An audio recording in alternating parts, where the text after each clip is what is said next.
What's up, everybody? This is Jake at jakecpunut.com. Hopefully you just watched the video on the kegging system I just got from Keg Connection. If you didn't, go check it out. Um, there are literally, well, there's not hundreds, but there are several ways that you can build your own home kegerator.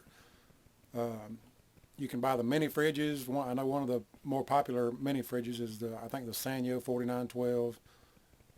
There's all kinds of little projects out there that you can do for mini fridges and chest freezers and full-size fridges when you build your own home kegerator. Of course, you can buy a kegerator. You can just buy one already pre-built and be done with it, and you don't have to. I kind of like to, do the hands-on stuff, build my stuff myself, just to have a hands-on approach. Sometimes you save a little money, sometimes you don't, but it's something I did, and it's cool. So why I didn't go with the mini fridge, I already have a mini fridge in the man cave, and if you've watched any of my videos, you've seen that.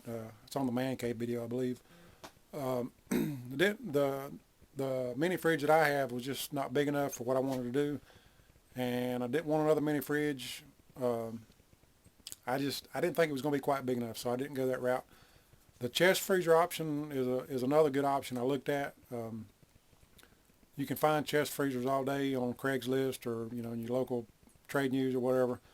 And the only thing with the chest freezer is you'd have to buy another Johnson control regulator to regulate the temperature, because the chest freezer freezes, and you want to be able to have it at refrigerator temperature. So that was another little add-on I didn't want to fool with, and there's a few more modifications for chest freezers that I didn't want to fool with. So what I decided to do was go with a full-size fridge, and I kept a check on the local trade news and Craigslist, and of course, you can buy, if you can afford it, you can buy a brand new small apartment-sized refrigerator, which I didn't want to do. Finally found one, went and looked at it and said, what the heck, just get it. Of course, it's used. It's got some dings on it, some scratches, some character is what I want to call it. So got that, got it down here in the basement, got it all cleaned up, and that's what I'm going to use for my kegerator, is a full-size fridge, and here it is.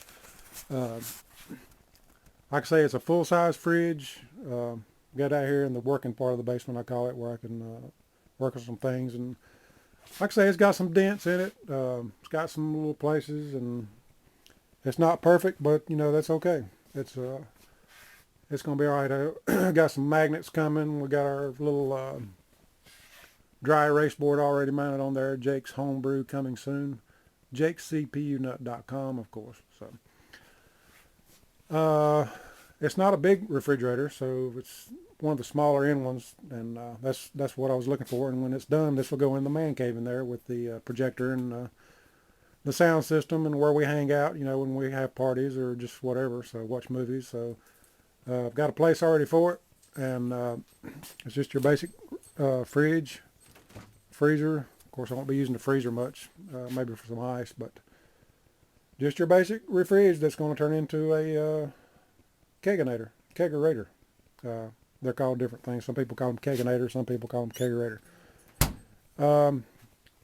Tell you what, if you'll hang on a second, I'll grab the shank and I'll just give you an idea of, if you just seen the video on these, you've seen my conversion kit and these shanks, and I'll grab this handle, and you hear me grunting, bending over, but that's all right. Get back out here to the fridge. Basically what you do is decide where you want your tap handles to come through the door. Drill holes in the door, mount your shanks, put your handles on, put your corny kegs in the fridge with your CO2 tank. Some people put them outside, drill holes through the side or whatever. Leave the CO2 outside. I think I'm going to have plenty of room to set mine inside. So put all your stuff in there, hook them up to the faucets, and you got a kegerator. It's like having your own draft beer at home. So what I have to decide, and what I haven't decided yet, is where to line these bad boys up at.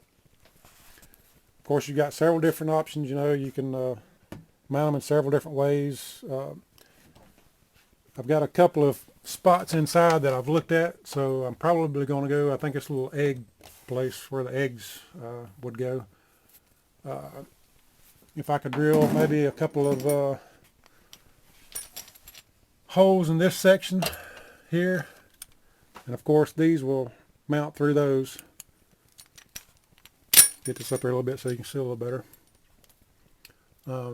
I'll drill a hole big enough for this to go through, and of course they'll come in from the outside, and this will go up against the outside of the fridge, and this nut right here will tighten up on the inside here that we're looking at.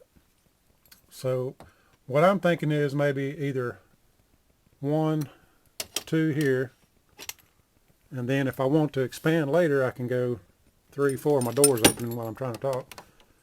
So I can go 2 on this side and 2 on this side. Like I say, I don't know quite what to do. I haven't figured it out.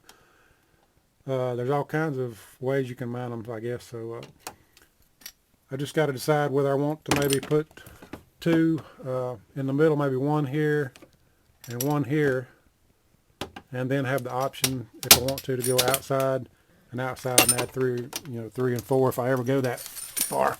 I don't know if I'll ever have 4 drafts or 4 faucets. You never know. So I've got room to expand, and I'll show you this, of course. The corny kegs, I haven't even brought them in here to set them in here to see how everything fills up, but I've got plenty of room in this. I've got all the stuff taken out that you normally would have in a refrigerator, the shelving and stuff. I think I'll actually have enough room for a couple of shelves after I get everything in here, if I've measured correctly. But I may build a little shelf for some of this stuff to sit on. It's pretty even, so I've got 2 corny kegs and my CO2 tank to sit in here. And actually, down the road, if I wanted to, I would have plenty of room for a full-sized keg or a quarter keg or whatever, if I wanted to rent one or buy one, whatever you do. So there you go. I just got to decide where I want to put my faucets. I don't know. Probably leaning this way towards the middle, like I showed you, having the 2, and then maybe another one on the outsides. And of course, I can have a drip tray across the bottom here for any excess that drips out. So that's how she's going to be. Just got to drill a couple of holes and mount those suckers and be done. So looking forward to it. Kind of excited about it. Actually, I'm really excited about it. And can't wait to get it up and going. And then I have probably about another week to wait on the fat tire to finish fermenting before I put it in the CO2 or into the corny keg to hit the CO2 on it. So it's going to be about another week. So it's going to be hard to wait that extra week, but I can do it. I'll wait. I've waited this long, but I will definitely keep you updated and take pictures and do videos of all the the process and have it up on the blog and on YouTube. So anyway, there you go, Jake's Home Brew Kegerator coming into being here finally. So appreciate you coming by the blog as always. JakesCPUnut.com. Later.